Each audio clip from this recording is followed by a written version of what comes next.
it's a sad day in Mudville. Dal Constantine's going to leave. Got in there in 2009, had big plans for the city, spent billions of your dollars, and we get a chance to say goodbye to Dal Constantine. I thought no one better to bring on, spend some time talking about Dal and all his accomplishments than Reagan Dunn, my buddy from the King County Council. Must be a bittersweet day for you, Reagan Dunn. Well, good afternoon, John. Yeah, it is. Yes. We don't see change very often, do we, at the county exec level? So we're seeing some change. What will we get? What will we get with that change when Dal leaves? He leaves quite the legacy behind. If we were to list all of his accomplishments, well, we just did there on those 2.5 seconds. Well, I guess I come not to bury Caesar. Yes. So anyway, right. Goodbye, Dal.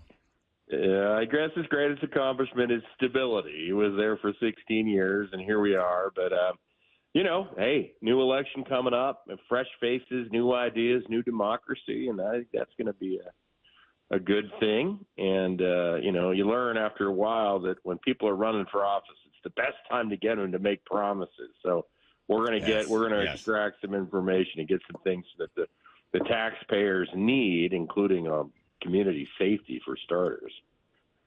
Do you think Dal seemed to take a very strong stance during the Black Lives Matter rioting and destruction that swept through the city, and then he decided that he was going to do everything he needed to do to make sure that people were not held accountable for their behavior? We're not going to put people in juvenile jail, so we're going to close that down. We're going to make sure that we stamp out all the racism. There's a quote in there, I have it somewhere, about how racist the entire system, the institutions have been throughout, not only the United States, but in Seattle. So then I look to see, well, let's find out who all these racists are. Apparently, it's all Democrats, because basically Democrats have been running the state of Washington for so many years. So I guess they were pointing fingers at themselves, and maybe Dal felt guilty, so therefore he didn't want to put people in jail. He didn't want to hold people accountable, and then he wanted to divert a whole bunch of money to other programs to make people feel good about the crimes they committed. We get a chance to clear the decks and then maybe start to see the city, Seattle, really begin to handle in an adult way and in a rational way the problems that have been plaguing the city for so many years. The two other individuals that are thinking of running, you work with them on a daily basis. Can you speak to what they might bring to the city or to the county? Well, yeah. I mean, I think Dow did some good things, and that's great. But one of the things that he didn't do is, look, crime is going up rather sharply in King County, and it is going down by and large in many communities across the country. Juvenile crime's off the charts. Drug overdose is off the charts. We're losing 4 people every day. That sort of defund, disarm, and disparage the police movement has turned out to be an abject, utter failure. And so the good news is I think we're going to see some candidates who are going to come forward that are going to be serious about, I hope, keeping our community safe, enforcing the rule of law, and taking that obligation seriously, because the basic responsibility of local government is to keep the public safe, is to protect the community. And so I hope we see that. The people that are running so far are Councilmember Girmay Zahalai, who is on the council with me, and also Councilmember Claudia Balducci from the east side, who's also on the council with me. And, I expect actually in the next few weeks you'll see a number of people jump in, run, and it'll be a melee with the primary next August. Well, don't you want to try to make King County great again? Reagan Dunn for King County Council, huh? Make King County great again. I would be awesome. We'd run an awesome campaign. We'd focus on all the issues, and then I'd get 34%. So, it isn't going to happen. It just isn't going to happen. But God bless you for asking. My plan is very simple, man. My plan is simple. I'm running for re-election to King County Council District 9. That is 9 cities in southeast King County, from Bellevue down to Enumclaw, Snoqualmie Pass. And I'm going to give them the best possible representation, because you know what? I know how to operate the system in the face of executives weak or strong. That's why we were able to get a unanimous vote to keep the youth jail open when Dow was pushing to close it. We know what to do, and that's my plan. I'm going to stay active and involved, maybe on your show every now and again. You know what I love about you, Reagan Dunn, is you can hear all the people, all this stuff, you can do promise this, promise that. And then Reagan Dunn goes, okay, after the dust settles and the confetti sort of comes to the ground and then the champagne corks are picked up. You go, okay, now let's see if the metrics work. Let's look, let's audit. You are constantly asking for audits. You're always saying, okay, we spent X amount of dollars. We were promised we would do this amount, would come from this amount of dollars. Now let's audit these programs. And I, every once in a while, bother you. I go, how's that audit coming along? How's this audit coming along? You say, still haven't gotten it yet. I've made phone calls. I've been shaking the trees, trying to find this stuff out. And I know you're always saying, hey, show us where the money's going before we start giving you more. And second, show us if this is having any effect at all. Here's the problem. It's X. If we throw $5 million at it, does that number decrease or increase? And if it's increasing, why? Fix that problem. Right. You're kind of like a mechanic with your head under the hood on this stuff. Are you able to do you have any news for all the audits you've been trying to get recently?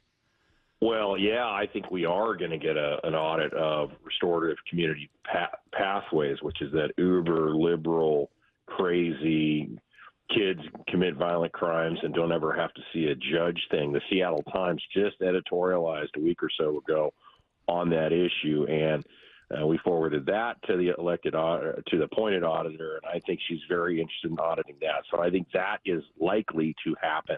And you're right. So just people don't know this, but King County government, there are 16,000 employees, 18,000 with the independent agencies. We have a $17.4 billion budget.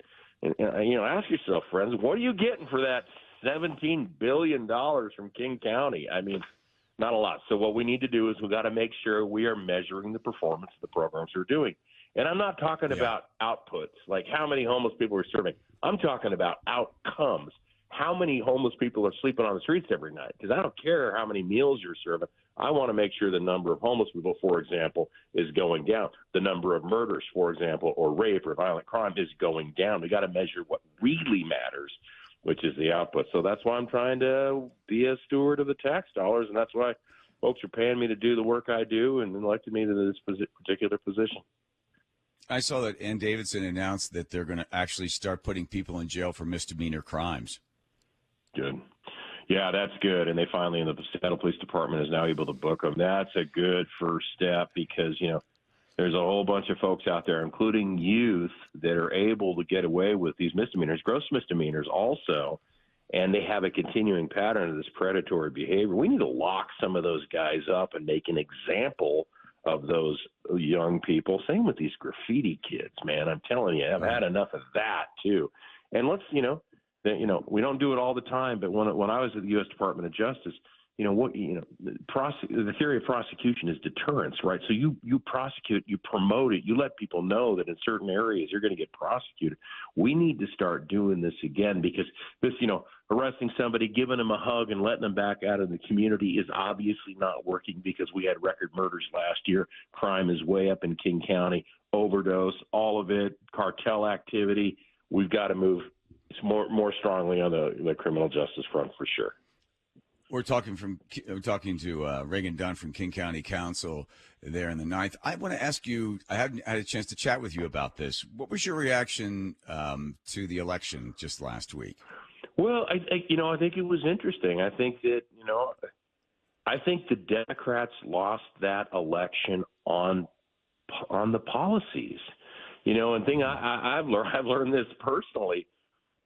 The voters will overlook, personal challenges that you had. They'll overlook your personality, but what they really care about is where are you going to be, on the issues that matter to them.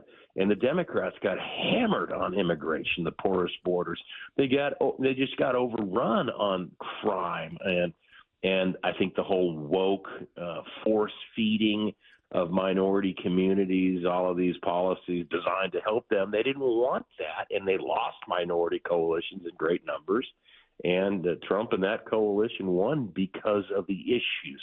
The Democrats were not well positioned. They were tone deaf, and that's what you saw happen, in my opinion. You saw there's been a bunch of editorials in the Seattle Times regarding, well, the rest of the country seems to be turning red, but we are blue here in Washington, blue in Seattle, and proud of it. I don't quite know where they get the pride or what they're bragging about. And again, you could just run through all the numbers from crime and homelessness that has been plaguing the city of Seattle for the longest time, and King County now as well, in certain parts of King County. So I don't know necessarily why blue is such a good thing, and to be defining yourself as, completely, absolutely moving in the antithesis, the direction, the opposite direction of the rest of the country.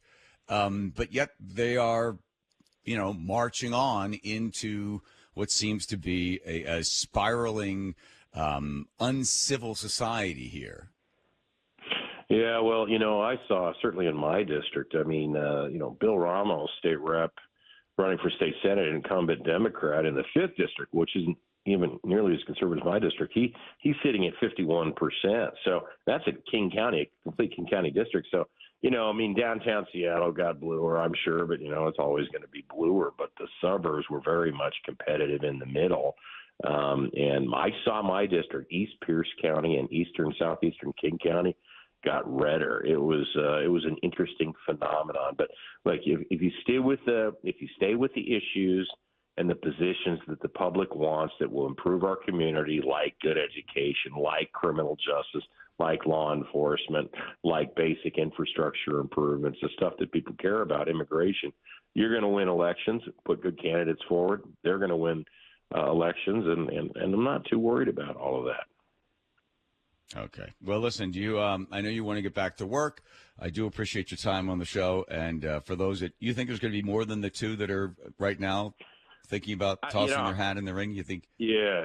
It's not going to be this guy, but I'm going to tell you who I think there's going to be some state senators, state legislators. Wait, who are you going to give up? Who are you going to give your 34% to? I don't know, man. I should loan it out, man. I'm going to take it out for a spin, see if I can't get some commitments for nice projects in my district, like some more cops. But we will definitely be engaged in this. We'll be asking tough questions, and we want commitments and assurances that certain policies will be funded. Okay. Reagan Dunn, thanks for your time. We'll give you some exit music here. You ready? There goes Reagan Dunn from the King County Council. Thank you, Reagan. See you around the clum. All right. There he goes. Out the door. Oh, yeah. Joe asked a question in the pre-show meeting. Yes, we have a pre-show meeting that's somewhat rehearsed. It's not all willy-nilly around here. You want to know what the whip was? Why did you bring up whip in the pre-show meeting, Joe? Well, because a newly elected Washington congressman has been asked to whip votes for Speaker Johnson. Oh, okay. Well, it primarily during a fox hunt, the whipper would be the one that keeps all the hounds together in a pack and stops them from running astray, because often if you get like 3 or 4 hounds to head in one direction, they're pack animals in a way, and they will follow. So it is up to one particular member of the fox hunt to head out and make sure the hounds all sort of stay together. So if you have a vote that's coming up to the floor, you've got the whip will go around and say, hey, where are you on that vote? Well, I'm not so sure. It's not doing this and not doing that. Okay, well, what would it take for us to get that vote for you? Well, if you were to move, 5% over here or 10,000 or whatever it is, whatever you're horse trading with. Right. Then the person goes, okay, I'll see what I can do for you. Then they go back because they got to get the certain numbers, right? Get the numbers in place. Is everything in place? Because they don't want to bring it up to the floor and have people just like imagine the hounds fox hunting, 6 go astray, and then you don't have the vote. You want to make sure. So the whip whips them, gets them organized, creates gives them the promises that they need in order to eventually come to stand there and yay or nay on a particular vote. So they're going to whip up, make sure everybody's all on the same page. So when we decide to make the vote, when you call the roll call, You're going to have the numbers you want in place and have it all go. Now, some people, you can't whip them. You can't give them enough. So Rand Paul constantly always whipping on that guy. And he's like, I'm sorry, I'm not getting what I need, and I'm going to go no on this. So that's the job of the whip. You also have to you got to be firm. You have to know everybody by name. You have to have great personal relationships with these people. You're a real kind of salesman, making sure that, they know you, you can trust them. Hey, listen, what do you need? I can try to get that for you. Can I count on your vote? And you whip them. There you go. That explains it perfectly. Not Thank literally, you. Andrew, not literally. So it seems like a big job for a freshman congressman, is it not? Do you think he has the relationships to do that effectively? Baumgartner? Yeah. He wait a minute. Who says he's a freshman? That's what My Northwest says. Freshman Washington Congressman-elect Baumgartner asked to whip votes for Johnson. Well, I don't know about that. You check that. I'll double check it. Yeah, I don't know if that's correct or not. I feel like we're playing, some sort of bar game or something like that. A little bit of trivia here. Our little groups together. I'll get to the bottom of it. Put down for number 6. I put down, French Harkington. Not that one.